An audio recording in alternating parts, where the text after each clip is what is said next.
All right, everyone. This is Chili again from A Hero's Guide to Asgartha, and I am here trying to play a little bit of catch up over the next few days of the Altered TCG Tournament Results. And we'll begin with the week ending 12th of October 2025. I know part of this is going to be in the old set, but I want to do this so then I have a history of the reporting, a history of the decks that are being played, the ones that are winning, and also so to help me get a little bit more analysis in as we transition from one set to the next. So let us keep going with where we are today. So we'll start with AWOL Season 4, Week 1 on the 8th of October. 188 players for the season launch. Fantastic amount. I know there is some news now about AWOL, and we are very, very sad about the disbandment of these tournaments, but there will be others that will take place. Now, there were 3 people that went undefeated here. There was Zerkel on Kojo and Buddha, Banish Pakakuti on Tasia and Naura, and Gwibs on Sigisbar and Wingspan. And as you can see, because it was the first week of using all the new heroes, you saw a whole bunch of representation. Basically, the only hero that I can see that was not represented here was what's his name? Our Ordis fellow that got absolutely nerfed at the beginning, and I forgot his name all of a sudden, so I apologize on that. But the cool thing is the set breakdown of Skybound Odyssey already taking up 20%. Of course, people are using new cards. They want to try these out, seeing that high. But I hope it remains at that high level as BTG begins to reduce its set breakdown composure of the entire set or composition of the set. All right, let's have a look at Zerkel's Kojo and Buddha deck, who went undefeated, one of the 3 that went undefeated here. Looks very, very similar, but we're seeing Parliament of Ashes being brought in from the new set. Rage also being brought in. Halua, 2 of Halua and 2 Hungers, so really, really strong. More expensive cards, Halua being gigantic, of course, the Hunger being able to do some level of board wipe. Tengu also being a new card that has been brought in. But let's have a look at the uniques that are being played. So 2 Axiom Salvages and a 3 Little Pigs. The first one is a 2/2 for 1/2/2. When played from anywhere, resupply. Really good going for that over the card draw in this one. And then when played from reserve, you may put a card from your hand in reserve. If you do, you may have target character other than me lose fleeting, which in essence is another resupply. That has the potential for doing that. Very, very cheap, very good on that front. The second Axiom Salvager is 2/2 for 2/1/2. And when played from anywhere, resupply. This does have a quick ability that can be used in reserve. So the next card you play this afternoon, if you discard this, costs 1 less. And I don't think it will be used for that at all. The third of the uniques is a 4/4/4/2/3, 3 Little Pigs. And if you control 1 or more landmarks, reduce my cost by 1. In more cases than not, you will have the landmarks here available to you. And when I leave the expedition zone, draw a card. So you're guaranteed basically to draw 2 cards as long as this card does not get removed through sabotage. Really nice. Congratulations. The second of the heroes that has done well is Tasia and Naura getting the win by the pilot Banish Pakakuti. So what we're looking at here, and I haven't really looked into too much of the Tasia builds of late, but this is a Lyra Festival build that also has the Spindle Moon of Bastion. So it's almost like I'm going for 2 different builds to seeing which one plays out. Floral 10 is an absolute must in all of the decks, especially the Tasia decks. And purely because it's some level of protection against the Hunger, should it be played. Of course, now we're looking at the new cards being played. Cowrie's Intervention is here. Now, I look at it, Cowrie's Intervention is really any card that is 3 or more, and a fair amount of the cards that you have will be able to get the protection that Cowrie's Intervention gives you. Aloe Vera, Colorful Cuckoo, Sun Wukong. We'll look at the unique in just a second. As well as the Munadruid and the Esmeralda, which is another unique getting the benefit. But that is new card. Counting Sheep is another new card that's been put here, really as a way of being able to play against potentially Traced, who has some 1-cost cards, but definitely against Sigismar as well. Drowsy Dodo being another new card that has been brought into this deck alongside Colorful Cuckoo, which I mentioned earlier. But let's look at their uniques here. And Sun Wukong, 3/3 for 3/3/1. When played from reserve, target character gains 2 boosts, but that's not what this card is there for. It is really for its ability of when a character you control gains 1 or more boosts. If I have 2 or more boosts, up to 1 target character with hand cost 3 or less other than me gains anchored.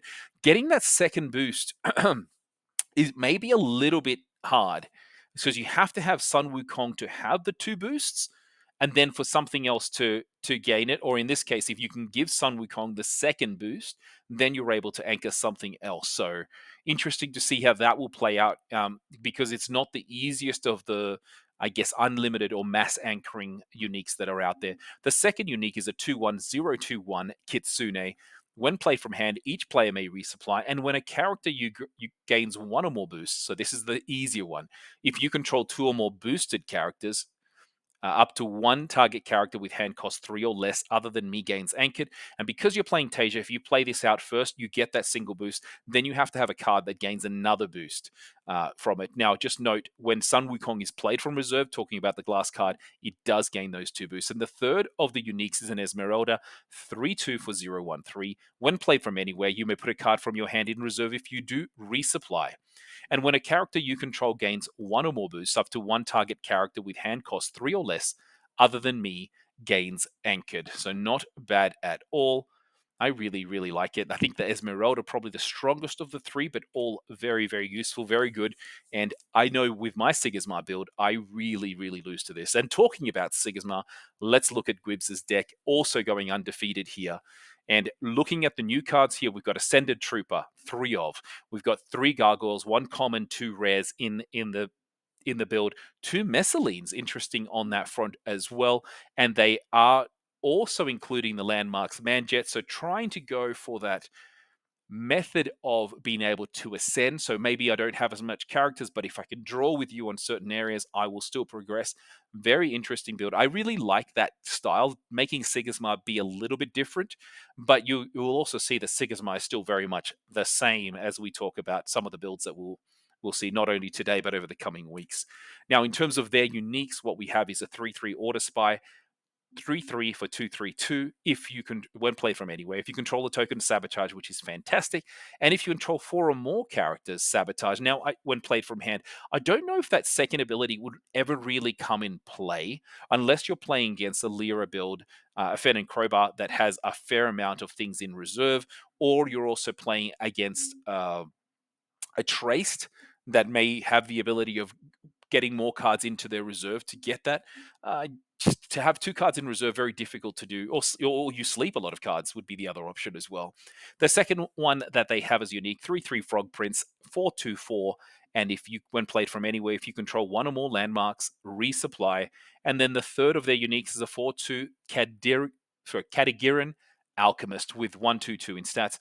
When played from hand, draw 2 cards. Lovely.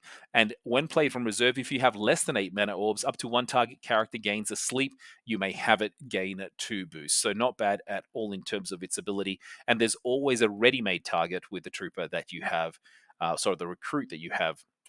Now, let's look at the second tournament, and that is League Arms Week 15, Monday, the 22nd of September, 34 players, so growing. This league is actually growing a fair amount, and I'm really, really excited for the work that the team down south in the South America is actually doing. So we can see here less of the heroes being played, but also many less players compared to AWOL. And in this tournament, though, there was no one that actually brought in any of the cards from Skybound Odyssey, which is surprising, at least what's shown here, even though there was an Izuri in play, and that's the only new hero that got some level of play. So they basically played with their old cards. Fantastic. Unfortunately, there was no one that went undefeated, but there were 4 players going 5-1. So that's Geraldo Ajul on Tasia, as well as Ruemu, who was also on Tasia. After you, Aklo on Akesha, and M40U on Trace. Now, given this is the way that I operate, I will only showcase and highlight the decks that go undefeated, but congratulations either way for you there. League Latam also on the 29th of September. Sorry, the reason why that was one the last week was because we're playing catch up. These ones took a while to get into 39 cards, and I want to make sure I give them the credit they deserve. League Latam week 16 on the 29th of September had 28 players, so slightly less. But this also had four people going 5-1, no one going undefeated. Juan JG on Traced, Pan Eton Yareb on Sigismar, as well as after use Victor Mota also going on Sigismar, and then another Tasia on GGNYDD. And this had a little bit of Skybound Odyssey. If you recall, Skybound Odyssey cards were being released a little bit, so you could play with some, I guess. Or BGA opened its door to allow some people to play it before the full release. And in here, we are seeing, and the reason we had characters being played the previous week is because they released the heroes at least available. And out of the new heroes, Kaori was the only one that I see being played. Waru is the name of the character that I had forgotten. That in as I was talking about AWOL being the only character not represented, and Skybound Odyssey just getting a small percentage here, 10%. I do see that. I do believe Skybound Odyssey is going to make about 15 to 20% of all decks compositions as we go. But let's have a look. Unfortunately, because there was no one that got undefeated, we will look at week 17, 6th of October. Now, this gets us up to date. 13 players, much smaller, being able to, very, very small. And I think most of this is because people were traveling to get to Worlds at the time. So 6-0 after you, Victor Motta, who had won the previous week with Sigismar as well, going 5-1, which was the record, now showing up again with his Sigismar. This time is 6-0 that we do want to showcase. And let's have a look at their deck. So they're using 2 Baba Yagas and a Monolith Runescribe as their uniques. And looking from a perspective of, compared to what we just saw earlier, no landmarks, more traditional in its sense of what you've seen before, except they've added in the orders, the Ascended Trooper, I apologize, being the new card, and also adding Soar as an after you, even though it does give you the benefit of having Soar Rare, gives you the after you with the benefit of getting a boost and ascending. Now, this is pretty useful because you can play it twice. It's a question of whether, you can find the right mechanism, but because it's an after you, I really find this really strong. This card was actually revealed by Trickster as well. I remember him and I getting together just before the release season, and he was able to share with me the card that he had as we were looking at about how do we want to reveal our cards. And of course, I had Quorgan Informer on my one as well. All right, let's have a look at the uniques that we had. Unfortunately, one of them is not available, so I don't know what one of Victor Motta's Baba Yagas actually does. But the other two is a Monolith Runescribe 3/2 for 1/1/2. When played from hand, if you control 4 or more characters, draw a card. And when another non-token character joins your expedition, if you control a token, create 2 Orders Recruit soldier tokens in my expedition, basically guaranteeing you'll win one side. That's really, really strong, especially when it comes from just playing it for 2 resources when it's played from reserve. The second card is the Baba Yaga, and this is the not the alternate art, the traditional art looks really, really cool. 3/2 for 2/2/1. When played from anywhere, if you control 2 or more landmarks, the next bureaucrat you play this afternoon costs 1 less.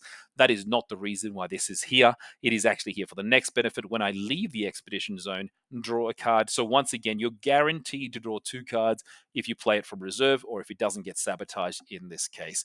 Really nice. I don't think you'll be using its quick ability of the next bureaucrat you play this afternoon costs 1 less. All right, congratulations to that winner in Latam, League Latam. That now takes us to AQZ Nook Blitz Season 3, Week 1.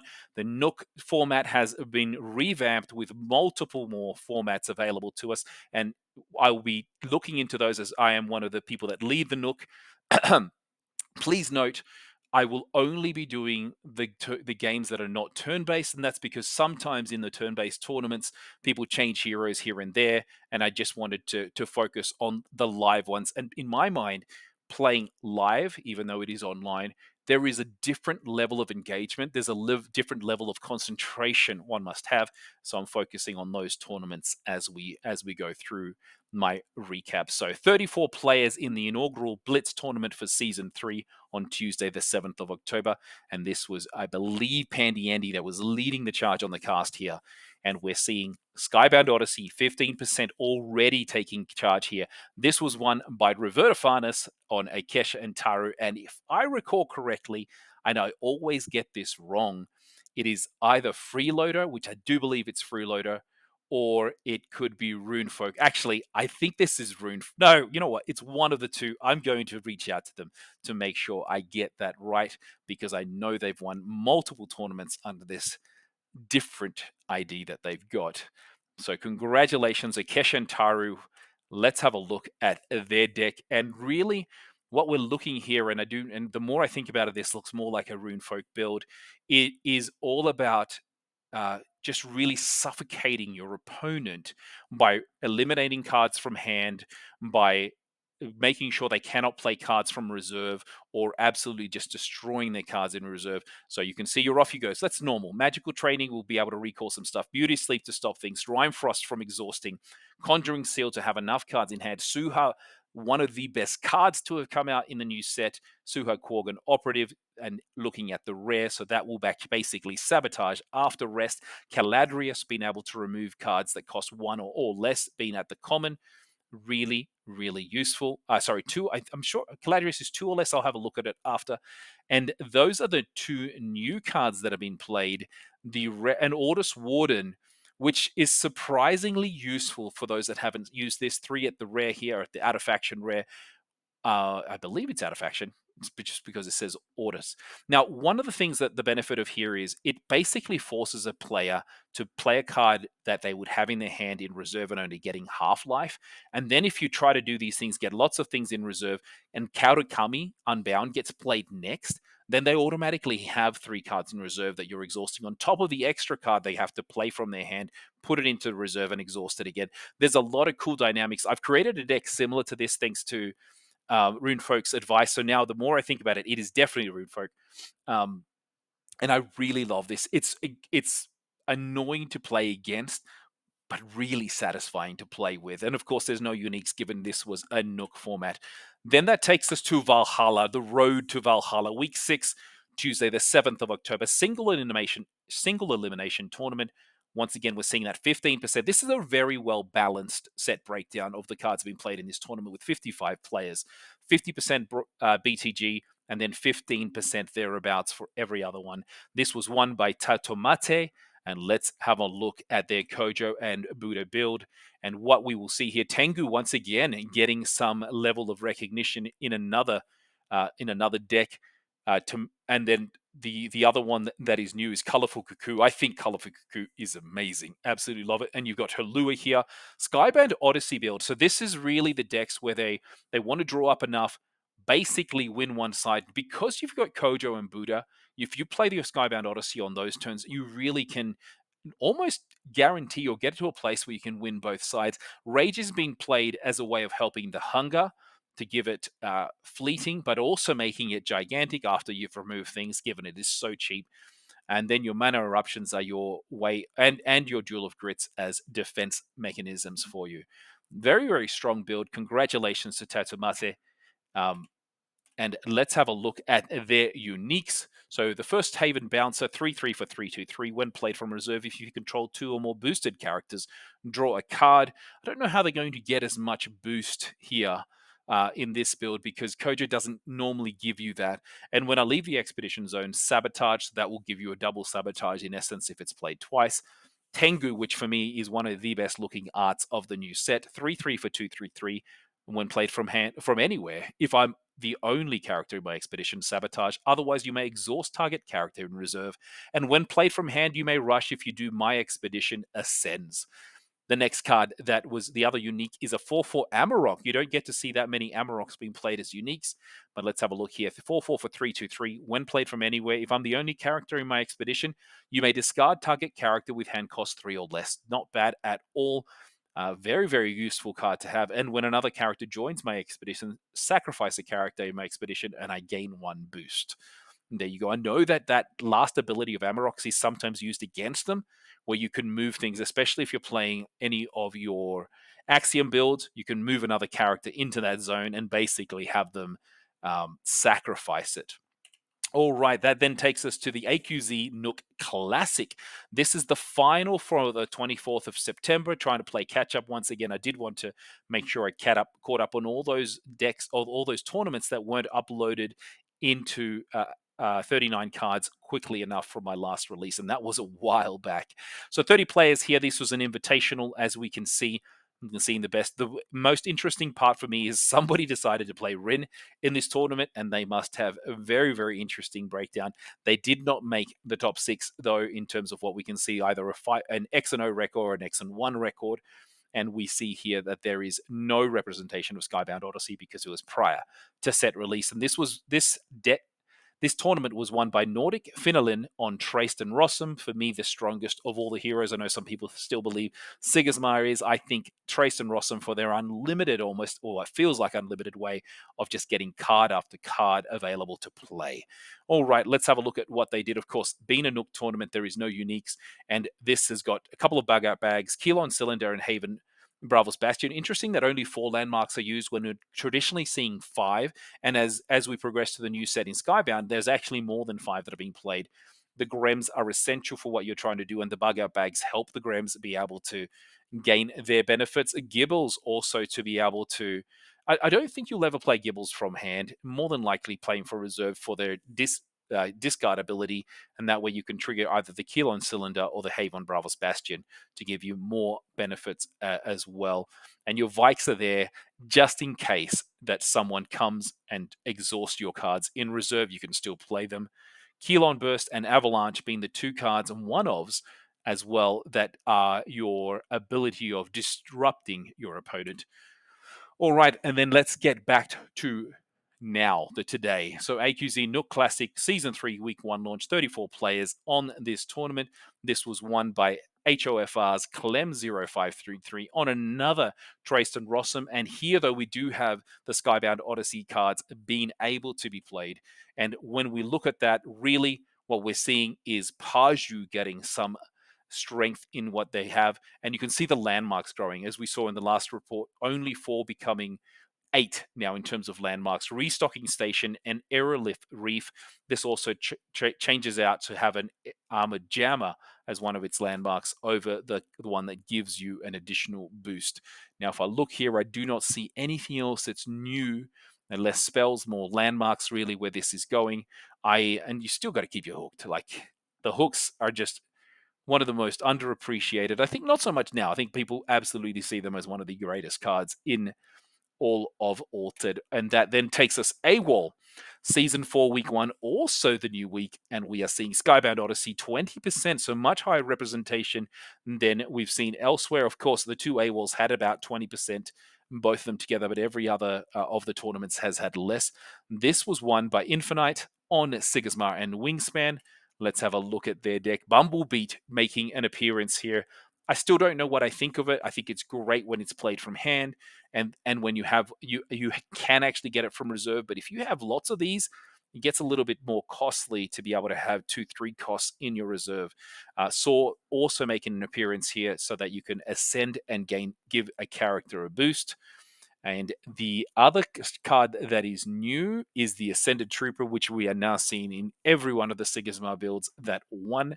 But let's have a look at the 3 uniques they had. The first Baba Yaga is a 3/2 for 2/2/2. When played from anywhere, if you control the token, draw a card. And the second one is when played from hand, if you control 3 or more characters, resupply. Not bad at all. Second Baba Yaga is a 2/2 for 1/1/1. When played from reserve, draw a card. And at dusk, if you have less than 8 mana orbs, draw a card. Not bad to give you almost 3 additional cards, one of them being a resupply from the 2 different Baba Yagas. Now, Ordis Attorney being the third one, 4/2 for 2/2/2. When played from hand, you may put a card from your hand in reserve. If you do, draw 2 cards. And when my expedition fails to move forward during dusk after rest, draw a card. Wow, potentially being able to get 3 cards just by playing it out from your hand, and then from reserve, only the chance of getting 1. That is fantastic. Then we'd move on to the Nook Single Elimination Tournament. These are done on Sundays. So what you'll see here is that I'll talk potentially about 2. So as we play the catch-up, Season 3, Week 1 on the 5th of October, 50 players here. And this was won by its Rinku. For those that have seen Rinku's interviews, both on A Hero's Guide to Asgartha as well as Blue, and our Italian compatriots also had a chance to talk to him. He talks about these Nook tournaments and the one that he won and the one that he lost that we'll talk later, just really preparing him to use cards that he hadn't thought of. And in this build, we're not going to talk about the duck because he won without the duck, but then he later amended it to have the duck and saw the benefits of the ugly duckling. But in terms of cards that he uses, so Bumblebeat being the card that he uses here, he did not use Worlds. So you've got your Ascended Troopers, your Gargoyles, being the two new cards, and really trying to test out the Manjet and Origamium as the two landmarks coming out of Skybound Odyssey. Now, really interesting. This is a very balanced style of deck, but while also being able to progress through just matching through the Manjet. And the Origamium will also be able to give you the additional boost, but only two landmarks, a very small amount. They're more niche than they are central to the gameplay that Rinku had in play. But let's go through the second week of the single elimination tournament. Because I close off the weeks on Sunday, then these ones will always be a week before the rest of the week two. So season 3 week 2 on the 12th of October, 55 players, so we're growing on this tournament as well. And this was won by DSL, Kenji the Buddha on Tracer and Rossum, and it's Rinku coming second. This is when he started playing the Duck. And a huge representation of Skybound Odyssey here. Almost 30% of all decks, of all cards in decks, were Skybound Odyssey as people started to test these in what may be considered a more lighter tournament. Just a little bit of fun to see where you are. Now let's have a look at Trace and Rossum that was used by Kenji. And in terms of the cards that are new, the only card that is new is Paju, which is almost replicating what we had previously, except Vike is a lot less representation here. And again, opting for cards from the new deck, new set, Detonation being one of them, two restocking stations, two airlift reefs to go alongside the Armor Jammer and the Haven Bravos Bastions that had previously been there. But congratulations to you. That does take us to the end of the tournament. So I am incredibly grateful to be back and doing this. We've had vacations, our family has been sick, and now I can catch up and have a look at what everyone has been doing. And I am excited. I have, as you can see, as I scroll through these last of the slides, I've added in all the heroes, and I'll be interested to see which one of these new heroes and old is last to get a win on the big screen. My bet is on Waru and Mac, but you just never know who it could be. And on that note, this is Chili bidding you farewell. And until next time, hasta luego.